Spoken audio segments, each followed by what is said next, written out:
L'eau, elle est au cœur d'un certain nombre d'enjeux, environnementaux bien sûr, mais aussi économiques, politiques, sociaux et même culturels. Sans eau, pas de vie. Alors, le droit à l'eau a été reconnu par les Nations Unies, vous le savez, en juillet 2010. Mais ce qu'on sait moins, c'est qu'en même temps a été reconnu le droit à l'assainissement, qui est un problème majeur.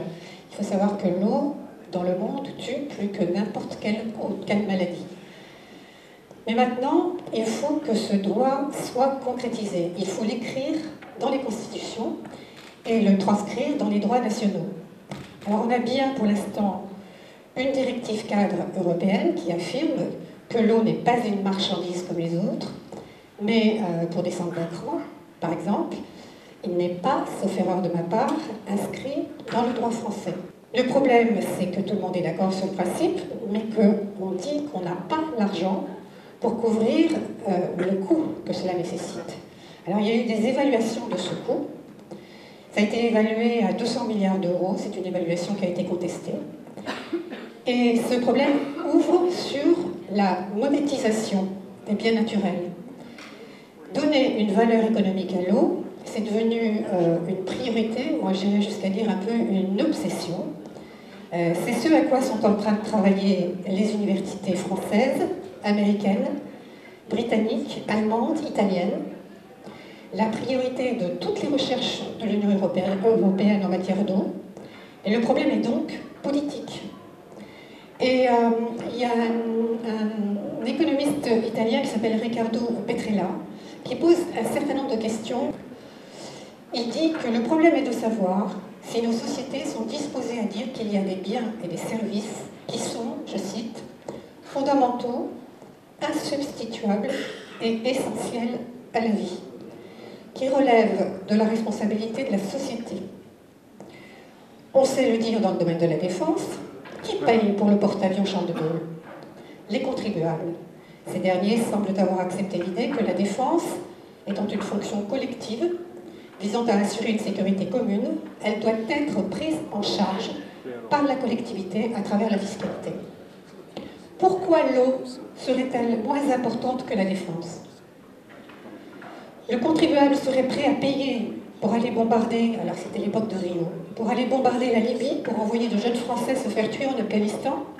Ces pertes sont calculées dans les budgets. Et il ne serait pas prêt à prendre en charge l'eau, peut-être demain le soleil, et de façon générale les biens communs. C'est donc une bataille d'ordre idéologique qui se joue et à laquelle nous pouvons tous participer. Elle se joue du local au global à tous les niveaux. Alors justement, je vais partir du local pour aller au global, avec un très bref panorama de ce qui se passe, par exemple au niveau des communes, des syndicats, des agences de bassin, des acteurs de l'eau qui sont multiples, avec des enjeux très différents. Alors ici, par exemple, au niveau du terrain, que vous connaissez, on n'a pas un problème de quantité, pas trop, pour l'instant, sauf à gérer, vous le savez, une importante variation saisonnière en termes de population. Mais quand même, par exemple, au niveau régional, on est en train de subventionner massivement des systèmes pour approvisionner à travers l'eau du Verdon le lac de Saint-Gatien et pour pouvoir justement faire que la région du Var Sud soit autosuffisante. Parce que sinon, on n'y arriverait pas. Donc, on n'a pas trop un problème de ressources, mais on voit arriver des problèmes. Et les enjeux ne sont pas anodins. Il y a une tendance lourde au gaspillage et à l'épuisement des nappes phréatiques. Pour la qualité, puisque les deux aspects, quantité et qualité, sont liés. Les techniques des stations d'épuration sont de plus en plus pointues, mais ne résolvent pas le problème des polluants émergents et des substances préoccupantes dont vous avez peut-être entendu parler, puisque ce sont des directives européennes qui imposent la dépollution de notre eau, et nous avons de plus en plus de mal à faire face à ces impératifs de dépollution, puisqu'il y a des problèmes avec des métaux lourds et aussi les problèmes des médicaments, des résidus médicamenteux dans l'eau, qu'on ne sait pas traiter. Ponctuellement sur notre territoire grassois, Montsartou, il faut dire qu'on a un gros problème de pollution industrielle, même si c'est un truc qu'on a tendance à mettre sous le tapis parce que ça dérange les élus. Il y a un problème, comme toujours, de rapport entre l'emploi, la nécessité de préserver l'emploi, et donc de ne pas trop embêter les industriels. Et il y a quand même un problème de pollution qui est traité par un document qui s'appelle le contrat de paix, qui vise à obtenir une bonne qualité du milieu dans la baie des îles de l'Érins. Et on a mis en place un système qui prévoit que toutes les communes en amont, qui sont concernées par leur rejet, puissent être associées à un travail sur l'objectif de la meilleure qualité des milieux et donc de l'eau de mer. Maintenant, le problème de la gestion de l'eau, qui a été un tout petit peu évoqué, puisqu'on a dit que Montsartou était en régie, il y a aussi la solution de la délégation de services publics.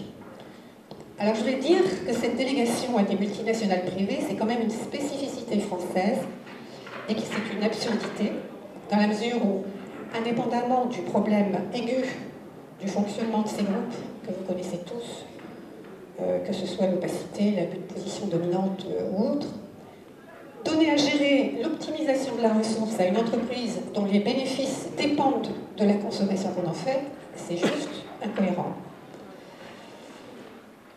Alors en général, les communes renoncent à avoir l'eau et l'assainissement en régie parce que c'est plus facile de déléguer. Mais il y a un certain nombre de cas, et c'est le cas chez nous à Grasse, où c'est un problème de moyens. Parce qu'on a un endettement tel que les investissements qui sont nécessaires, on n'est plus en mesure de les faire. Et je pense qu'un bon nombre des communes sur le territoire français qui maintenant délèguent, c'est parce que tout bêtement, elles sont coincées, elles ne peuvent pas faire autrement. Dans les enjeux identifiés, il y a réhabiliter les infrastructures, veiller au respect des normes de qualité, mais aussi arbitrer les conflits d'usage entre industrie, agriculture, etc.